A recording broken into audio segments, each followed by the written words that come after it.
Hello दोस्तों, veterans, नमस्कार। मैं दीवान सिंह।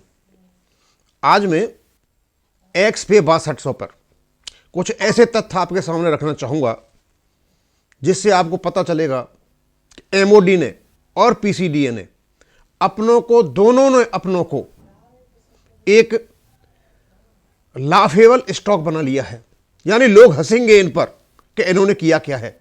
लेकिन इससे पहले मैं बताना चाहूँगा, एक कोई गुरुंग है, बार बार मेरे कमेंट कर रहे हैं कि DSC के 14 साल वालों को क्या हुआ।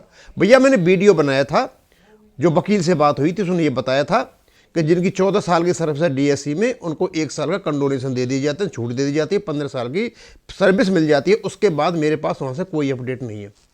दूसरा, मैं पेंशन अपडेशन बैंकों के बारे में वीडियो बना रहा था, तो अमरजीत सिंह जी हैं, कोई अमर सिंह जी, वो कहते हैं कि साहब आप जवाब दिया करो, और आप जवाब नहीं देते हो। अमर सिंह जी, मैं कोशिश कर रहा हूं कि आपके जो आपने कहा है मेरे से, उसको मैं उपयुक्त जवाब दूं। आपका जवाब आ जाएगा, क्योंकि उसी के सहारे से मैं और 4 चीज़ें आपको बताना चाहता हूं। चलो, अब मैं यहां पे आता हूं। सेकेंड OROP 1/7/2019 से लागू होती है और उसमें 2 टेबल बना दी जाती हैं, टेबल नंबर 7 और table number 8। Table number 7 pre 2016 वालों के लिए है और टेबल नंबर 8 पोस्ट 2016 वालों के लिए है। टेबल नंबर 8 में 6200 से भुगतान हुआ है, टेबल नंबर 7 में 3600 से भुगतान हुआ है। उनका कहना यह है कि 7 CPC ने जो रिकमेंडेशन दी थी वो इसी प्रकार की थी, क्योंकि 6200 केबल और केबल पोस्ट 2016 वालों के लिए था और 3600 प्री 2016 वालों के लिए था। यही इनका कंटेंशन था, यही इनका क्लैरिफिकेशन गया हुआ था PCDA के लिए। शायद 8/3/2023 या 22 को कुछ ऐसे उसमें गया था, इनका क्लैरिफिकेशन गया था। अब एक तो मैंने ये बताया कि हमारे जितने भी पिटीशंस कोर्ट में गए हुए हैं वो सारी डिफेक्टिव पिटीशंस हैं।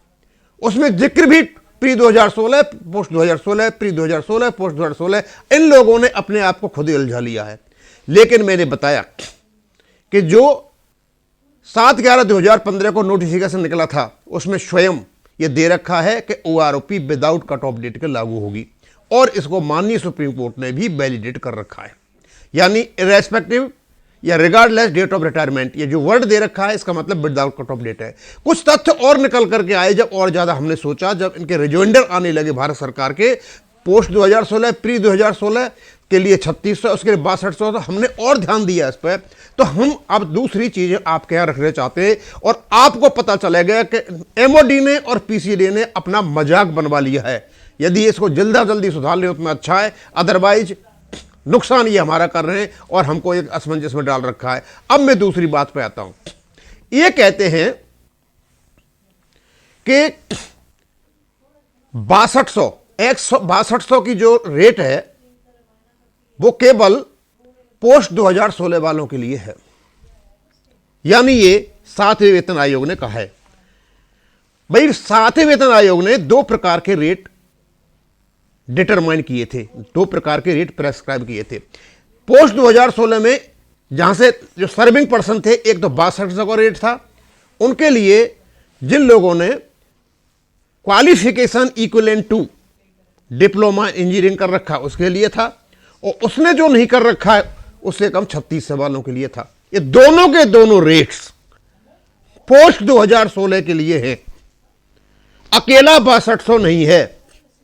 दोनों ही रेट्स हैं, 3600 भी है और 6200 भी है। मैं आपको उदाहरण से बता देता हूं। एयरफोर्स में जितने भी ट्रेड हैं वो सब 6200 में आते हैं। यानी 2016 में जो नौकरी कर रहे थे एयरफोर्स के लोग, वो सारे के सारे 6200 में थे। लेकिन 2016 में ही जो गरुड़ है, जो नौकरी कर रहा था, उसने 16 में की होगी, 17 में की होगी, 18 में की होगी और 30/6/19 तक की होगी, वो 3600 में नौकरी कर रहा था। दूसरे जो पोस्ट थे वो 2016 से लेकर 16, 17, 18 और 30/6/2019 तक ये 62, यानी 2016 में 2 प्रकार के रेट थे, एक 6200 का, एक 3600 का। इसका मतलब ये हुआ कि 2018 की जो एवरेज फिगर आप लोगे उसमें दोनों की दोनों फिगर, जो पास्ट पेंशनर को जाएंगी, करंट पेंशनर की, दोनों ही फिगर जाएंगी, 3600 भी जाएगी और 6200 भी जाएगी। अब यहां ये कैसे कह सकते हो कि हम 3600 दे रहे हैं, 6200 नहीं दे रहे? 6200 उनके लिए जाएगी जो क्वालिफिकेशन को मैच करते हैं, 3600 उनको जाएगी जो क्वालिफिकेशन मैच नहीं करते हैं। आर्मी में भी 3600 के ग्रेड है पोस्ट 2016 में, आर्मी में 6200 के ग्रेड है पोस्ट 2016 में। अभी मैं प्री 2016 की बात नहीं कर रहा। 2018 में फिगर लेकर के 2019 से आप OROP की फिगर को करते हो, टेबल बनाते हो, बहुत अच्छा है। अब जो 3600 वाले हैं पोस्ट 2016 में, उनको आप क्या दोगे? क्योंकि टेबल नंबर 7 तो दे नहीं सकते हो जिसमें 3600 का वर्णन है, क्योंकि वो प्री 2016 वालों के लिए है और ये पोस्ट 2016 वाले हैं। और पोस्ट 2016 वालों को क्या 3600 वालों का 6200 दोगे? क्या टेबल नंबर 8 लागू करोगे जो लागू नहीं होती है उन पर? ये जो कंफ्यूजन आपने क्रिएट किया है, ये जबरदस्त कंफ्यूजन है। यानी आप कहते हो कि 7 CPC ने 6200 ही लागू किया, 6200 नहीं, 2 रेट लागू किए थे 7 CPC ने, 6200 भी किया था, 3600 भी किया था।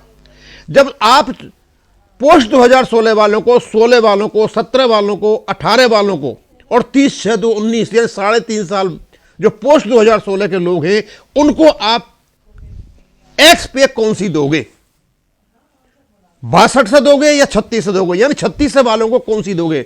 यानी इसका मतलब हुआ कि यदि आप यह कहते हो कि पोस्ट 2016 के लिए फिगर है 6200, तो जो 36 से में नौकरी कर रहे थे पोस्ट 2016 वाले, एक्स पे वाले, उनको 8 नंबर टेबल लागू होगी या 7 नंबर टेबल लागू होगी? पहले तो हमें यह बता दिया जाए।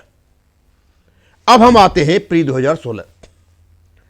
भाई प्री 2016 में 36 से जो निकला था, 1400 का 2.57 जब किया गया 3600 निकला।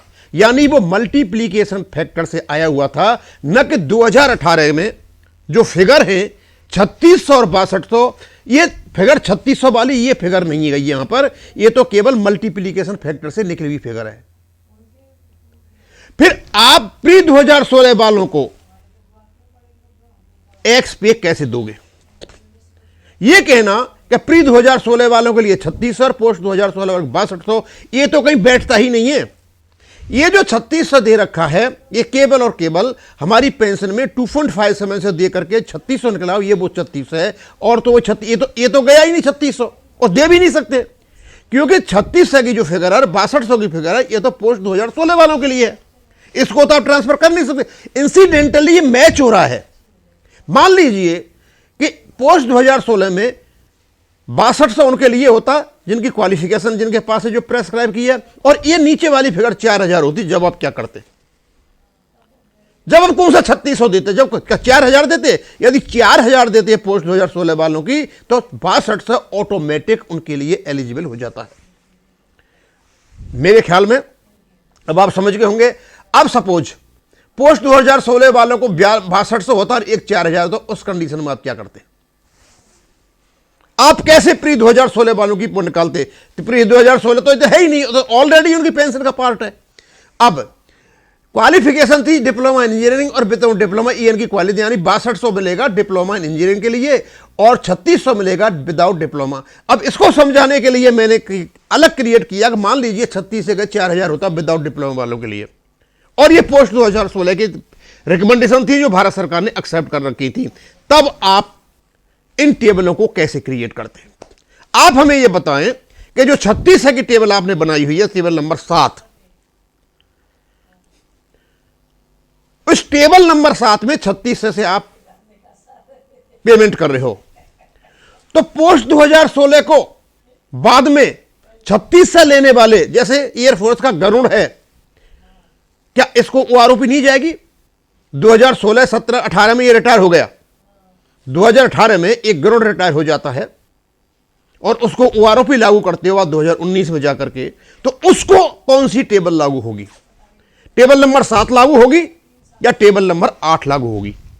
टेबल नंबर 7 इसलिए लागू नहीं हो सकती है क्योंकि वो प्री 2016 के लिए है, लेकिन गरुड़ जो रिटायर हो रहा है 2018 में, वो पोस्ट 2016 का है। यानी पोस्ट 2016 के लिए 7 नंबर टेबल लागू नहीं हो सकती है, लेकिन पोस्ट 2016 में 36 वाले लोग हैं।